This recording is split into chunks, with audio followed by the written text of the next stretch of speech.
Hi, I am Lauren Bitar, and welcome to my second book critique. My featured text for this book set is I Am Malala.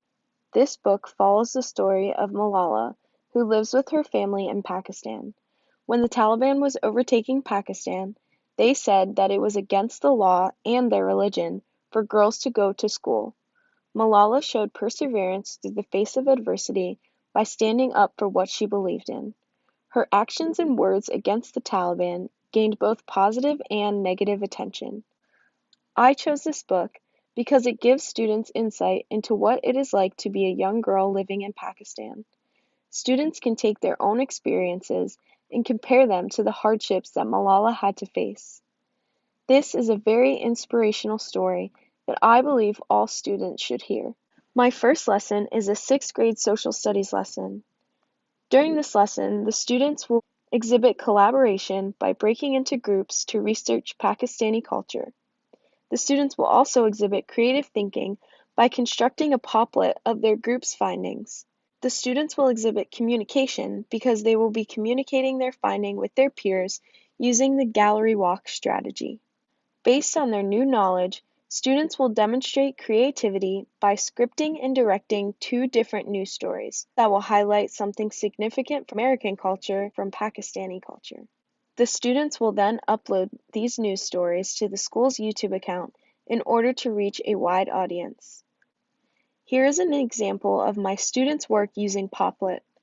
My second lesson is a fifth grade ELA lesson. Students will read I Am Malala while having a subsequent lesson on poetry. Students will partake in critical thinking by writing an I Am poem from a specific character's perspective. By using Buncee, the student will have an opportunity to creatively have their poems come to life by adding pictures and effects. The students will have the opportunity to collaborate with their teachers to create a class-wide Buncee presentation. To do this, the students will copy their Buncee presentations and email them to the teacher so that the teacher can compile all of the presentations into one. The students will, through poeticpower.com, demonstrate communication to a wider audience by entering their I Am poems into a countrywide contest. Here is an example of my students' work using Buncee. Now for the other books in this set. First is Officer Buckle and Gloria. I chose this book because it is a good reminder that we all need a buddy in our lives. This book also sneakily provides sound safety tips for students to follow. The Hello Goodbye Window. I really liked this book because it told of a day in the life of a child from her own perspective. She talked about how she stays with her Nana and Poppy during the day, but eventually her parents come to pick her up. Reading this to a child who has a different caretaker during the day can help them understand. One of my favorite parts of the book was when the little girl says when she takes her nap, nothing happens until she wakes up. The next book is Rapunzel. What caught my attention immediately was the amazing artwork. Throughout the book, Paul O. Zelinsky uses the Italian Renaissance style of art to convey this famous story. The art is incredible, and I think it would be exciting for older students if you could incorporate this book into an art history class. Mirette on the High Wire would be great when you want to teach your students about resilience and overcoming fear. There are so many times that our students will face this in life. We need to teach them, from a young age, some strategies to overcome the adversity and the failure that they will experience. Sometimes all you need is someone who is willing to hold your hand while you get up and try again. This Is Not My Hat is an interesting story. The whole story is about a fish who has stolen a hat and thinks that he will get away with it. Obviously, this is a trait that we do not want to see within our students.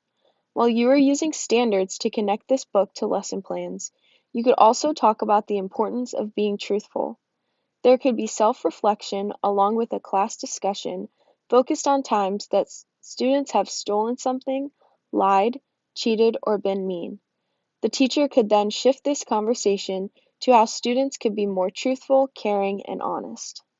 Glow-in-the-Dark Constellations is a great informational book about constellations.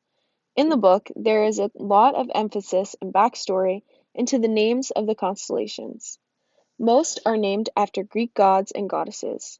Personally, I was never really given any background into Greek mythology. I thought this book would be a great precursor to the content that the students will be reading at higher grades. Books like the Iliad and the Odyssey by Homer, as well as Aeneid by Virgil, showcase stories of Greek gods and goddesses. Providing students with background knowledge is essential to their connection and comprehension of new material. The Little House is a very cute story. This book shows and describes in a great way what industrialization is and does to a specific area. The ending is a reminder that while cities are great and convenient, we need to take some time away from the city life and enjoy the rolling hills and flowers in the countryside. Thank you for watching my second book critique.